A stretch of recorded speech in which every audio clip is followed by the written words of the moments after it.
विधानसभा चुनाव को मद्देनजर रखते हुए भारतीय जनता पार्टी जिस तरह से अपने खेमे में बदलाव कर रही है, जिस तरह से वह ऐलान कर रही है और कई बड़े सामाजिक और राजनीतिक कार्ड वह खेलती हुई नजर आ रही है, लेकिन दूसरी ही तरफ कांग्रेस भी पीछे नहीं है। कांग्रेस जो 27 राजनीतिक दलों के साथ गठबंधन में है, इंडिया गठबंधन, जिसमें 28 राजनीतिक दल हैं कांग्रेस को मिलाकर। ऐसे में देखा जाए तो कांग्रेस ने अब यहां पर मायावती कार्ड भी खेलना शुरू कर दिया है। जी हां, उत्तर प्रदेश की सियासत में 80 लोकसभा सीटों पर दांव लगाने के लिए अब वह बसपा का भी साथ चाहते हैं और ऐसे में समाजवादी पार्टी को क्या वह दरकिनार करेंगे या फिर सपा को भी अपने साथ रखते हुए नजर आएंगे, सवाल ये उठता है। ऐसे में अब देखना होगा कि सपा प्रमुख अखिलेश यादव की रणनीतियां क्या होंगी, कैसे वह सपा को बैलेंस कर रहे हैं मायावती कार्ड को आगे रखते हुए। ऐसे में अब यहां पर मायावती और अखिलेश यादव के बीच आरोप प्रत्यारोप का सिलसिला भी शुरू हो चुका है। सवाल यहां पर यही उठता है कि क्या बीएसपी अब इस गठबंधन का हिस्सा बन पाएगी या नहीं। नमस्कार, मैं प्रांशी राठौर और आप देख रहे हैं नेक्स्ट 9 न्यूज।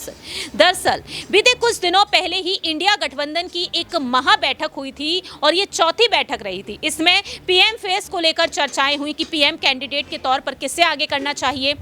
दूसरी ही तरफ यहां पर चर्चाएं हुई और भी अहम मुद्दों पर, लेकिन समाजवादी पार्टी की तरफ से यहां पर शर्त रखी गई कि अगर बसपा इस गठबंधन में आती है तो सपा इसका हिस्सा नहीं रहेगी। इसके बाद देखा गया कि बसपा सांसद मलूक नागर ने बात रखी कि कांग्रेस को माफी मांग लेनी चाहिए और कांग्रेस को पीएम उम्मीदवारी के तौर पर मायावती को आगे कर देना चाहिए।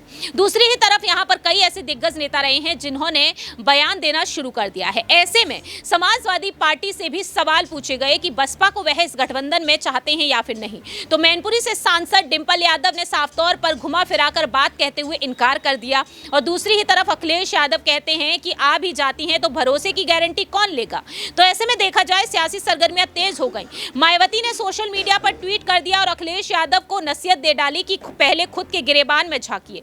दूसरी ही तरफ देखा गया कि मायावती ने एक और बड़ा कार्ड खेल दिया। उन्होंने योगी सरकार से अपनी सुरक्षा की ही मांग कर ली। उन्होंने जिस तरह से सोशल मीडिया पर बैक टू बैक ट्वीट्स किए, उनका कहना साफ तौर पर यही रहा कि देखिए मेरी जान को खतरा है और ऐसे में वह सपा प्रमुख अखिलेश यादव पर तंज कसती हुई भी नजर आई। उनका कहना साफ तौर पर रहा कि 1995 में जो गेस्ट हाउस कांड हुआ था उसका जिक्र करते हुए। ऐसे में देखा जाए अब यहां पर सियासत काफी तेज हो चुकी है। कांग्रेस का कहना यह है कि अगर बसपा गठबंधन में आ जाती है तो यहां पर दलित वोट बैंक को बखूबी संभाला जा सकता है। अब यहां पर कांग्रेस किस तरह से सपा को बैलेंस रखने की कोशिश कर रही है यूपी की सियासत में, क्योंकि अखिलेश यादव की मांग है कि 65 लोकसभा सीटें उन्हें मिलनी चाहिए और बाकी की कुछ सीटों पर कांग्रेस मांग कर रही है, लेकिन 80 की 80 लोकसभा सीटों पर जीत हासिल करने का दावा तो बीजेपी कर रही है, क्योंकि बीजेपी यहां पर पहले से ही सत्ता में है। अब ऐसे में देखना यही होगा कि आखिरकार बहुजन समाज पार्टी की रणनीतियां क्या कुछ होती हैं। सबसे पहले यहां पर आपको बताते हैं कि यूपी से प्रदेश प्रभारी जो हैं कांग्रेस खेमे के अविनाश पांडे, जिन्होंने बयान दिया कि बसपा के संपर्क में इंडिया गठबंधन के नेता बने हुए हैं। ऐसे में उनका कहना साफ तौर पर रहा कि इंडिया गठबंधन के कुछ साथी बसपा के संपर्क में हैं। उन्होंने लखनऊ स्थित यूपी कांग्रेस कार्यालय में पत्रकारों से बातचीत के दौरान साफ कहा कि अब राष्ट्रीय स्तर पर समन्वय समिति इस पर काम कर रही है। बसपा के साथ गठबंधन को लेकर उनकी क्या चर्चा हुई, मुझे इस बारे में कोई जानकारी नहीं है। अविनाश पांडे के इस बयान से सियासी हलचल तेज हो गई। अखिलेश यादव भी खुलकर अपनी बात रखे और बसपा की एंट्री का विरोध करते हुए नजर आए हैं गठबंधन पर। ऐसे में अखिलेश यादव ने दिल्ली में हुई अहम बैठक में साफ तौर पर अपनी बात रख दी कि अगर बसपा आती है तो सपा इसका हिस्सा नहीं रहेगी। अब यहां पर सवाल ये उठते हैं कि कांग्रेस किस तरीके से एक गेम खेल रही है। मध्य प्रदेश के विधानसभा चुनाव में हमने देखा कि मध्य प्रदेश में सीट शेयरिंग को लेकर मुद्दा गरमाता हुआ नजर आया। अखिलेश यादव ने सीट शेयरिंग को लेकर बात रखी। उन्होंने जो सीटें मांगी कांग्रेस ने वह साझा नहीं की, जिसके बाद उनकी नाराजगी इस कदर बढ़ गई कि राहुल गांधी को उन्हें मनाना पड़ा था। राहुल गांधी ने उनसे बातचीत की और धीरे धीरे मामले को निपटाते हुए नजर आए। लेकिन अब यहां पर अखिलेश यादव के सुर एक बार फिर से बदल रहे हैं। अखिलेश यादव जो भारत जोड़ो न्याय यात्रा में शामिल ना होने को लेकर बात रखते हुए नजर आए। उनका कहना रहा कि यूपी में अगर सीट शेयरिंग पर बात बन जाती है तो हम यात्रा का हिस्सा भी बन जाएंगे, हम यात्रा में शामिल हो जाएंगे। ऐसे में अखिलेश यादव के सुर बदलते हुए नजर आ रहे हैं। अब सवाल ये उठता है कि बसपा की इंडिया गठबंधन में एंट्री होती है तो क्या बदलाव नजर आएंगे। कहा जा रहा है कि इससे दो महत्वपूर्ण बदलाव होंगे। एक बदलाव ये होगा कि कांग्रेस और सपा पहले से ही इंडिया गठबंधन में है, ऐसे में बसपा के आ जाने के बाद सूबे की लोकसभा सीटों पर सीधे मुकाबला के आसार बनेंगे। दूसरा बड़ा बदलाव यहां पर सपा को प्रभावित करेगा। अखिलेश गठबंधन में बसपा की एंट्री का लगातार विरोध कर रहे हैं और एग्जिट होने की धमकी भी वह दे चुके हैं। ऐसे में यहां पर सवाल ये उठते हैं कि आखिरकार यहां पर मल्लिकार्जुन खड़गे और राहुल गांधी का क्या कुछ अहम फैसला होगा, क्योंकि यहां पर बात छेड़ दी गई है मायावती की तरफ से कि उनकी जान को खतरा है। अब यहां पर बसपा की मौजूदगी से मनमानी नहीं कर पाएंगे अखिलेश यादव। ऐसे में कई पत्रकारों के बयान भी आना शुरू हो चुके हैं। एक का कहना साफ तौर पर रहा है कि मुखर विरोध के बावजूद अगर इंडिया गठबंधन में बसपा की एंट्री होती है तो अखिलेश यादव की गठबंधन में कमजोर पकड़ का ही परिचायक होगा।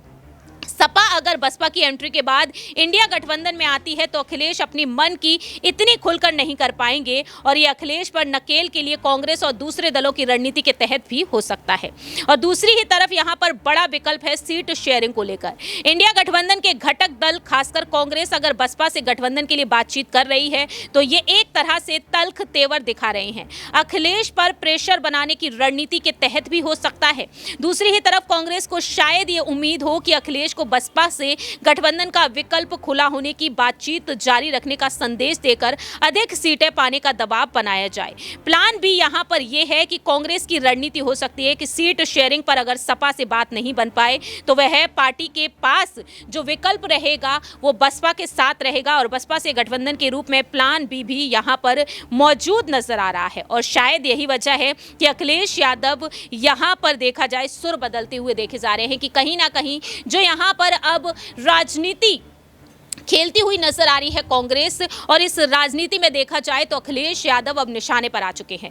देखना होगा कि बसपा के साथ क्या कांग्रेस का ये गठबंधन हो पाएगा। अगर बसपा आती है तो अखिलेश यादव इस गठबंधन में बने रहेंगे, क्या कुछ यहां पर रणनीति होगी डिंपल यादव और अखिलेश यादव की, इस पर सभी की नजरें अब टिक चुकी हैं। फिलहाल इस खास प्रोग्राम में इतना ही। आपकी क्या कुछ राय प्रतिक्रिया है? क्या वाकई में बसपा को इंडिया गठबंधन में आना चाहिए? अगर आती है तो यहां पर कितना बड़ा फायदा होगा कांग्रेस को, या बखूबी समझ ही चुके होंगे।